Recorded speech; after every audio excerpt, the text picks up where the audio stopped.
Hey everyone, welcome back to The Foundry, made by Forge College. I am seriously pumped for today's explainer because we're tackling what is arguably one of the coolest engineering puzzles in Web3 right now. We're talking about synchronization mechanics and patterns. Now, if you've been following along, this fits right into our advanced Solana concepts track, specifically wrapping our heads around exploring turbine and data transfer. And building on our last lesson, Foundations of Protocol Interaction, we've got to ask, how on earth do you maintain perfect order on Solana without accidentally killing its blistering speed? It is a massive architectural challenge, but man, is it fun to solve. Okay, here's our game plan for today. We'll hit 1, the parallel execution problem, 2, sequencing versus redundancy, 3, controlling the order, 4, ensuring data survival, 5, the 4-step workflow, and wrap up with 6, conclusion and next steps. All right, Section 1, the parallel execution problem. So, stepping out of the theory from our previous lesson, we crash right into the chaotic reality of high-speed execution. Here's our core dilemma. On one hand, we have Solana's ultimate blessing, right? The insane speed of sea level and turbine, optimizing data transport by splitting everything up for parallel transmission. But there is a curse. Because everything is moving at warp speed simultaneously, data often arrives totally out of order. Think of it like a wild multi-lane highway with 0 speed limits. Packets get jumbled up fast. It's literally like hearing the punchline of a joke way before the setup. Kinda ruins the delivery, doesn't it? So how do we fix this mess? Well, that brings us to our core definition, synchronization. Now on Solana, synchronization isn't just a magic single tool. It's actually a set of coordination choices. It's how we reconcile all that parallel execution with your application's actual expectations. You can think of this as the holy trinity of synchronization. We've got ordering, visibility, and durability. These three things act as our traffic lights and lane dividers, bringing some much-needed order back to the highway. Moving right along to Section 2, sequencing versus redundancy. Now that we've got the problem staring us in the face, we have to ask the central question.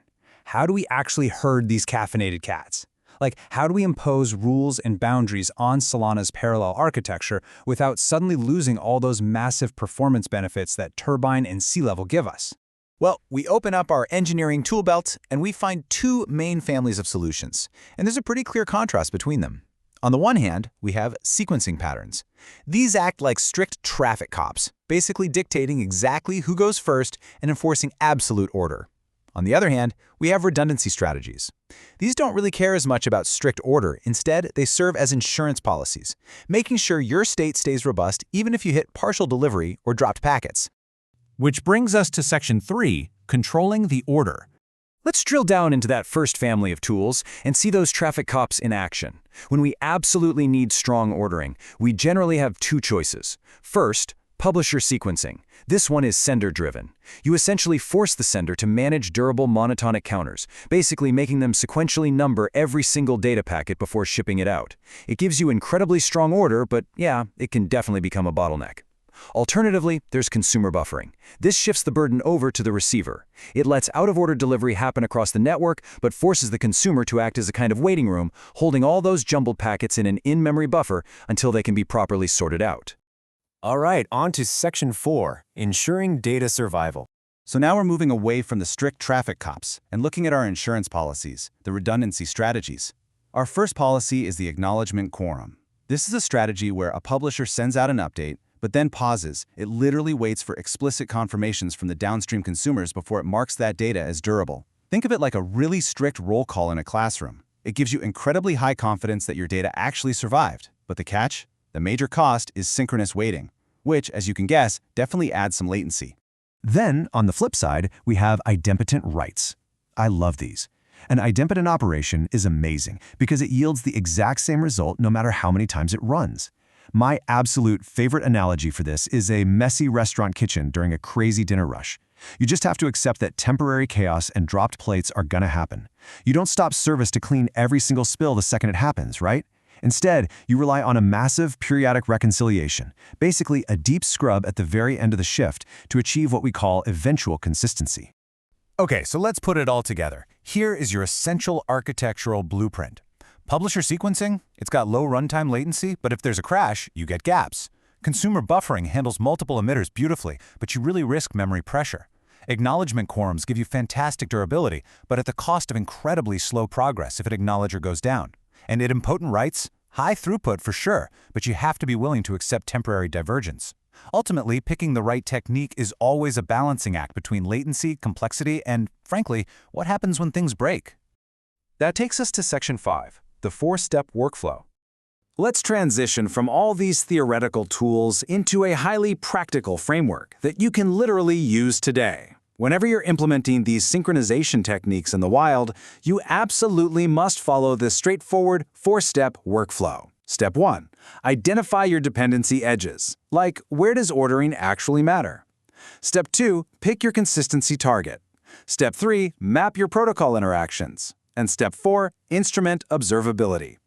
Let's zoom in on Steps 2 and 4 for a second. For Step 2, picking a consistency target, you basically have 3 distinct aims to choose from. Strong ordering, which naturally maps to our publisher sequencing. Causal ordering, which allows independent operations to keep progressing. Or eventual consistency, which perfectly maps back to our idempotent messy kitchen analogy, where we just accept the mess and repair it all later. You really have to make a deliberate, conscious choice here for every single edge in your system. And guys, I cannot emphasize this final workflow step enough. The source material is completely adamant about this. Instrument aggressively.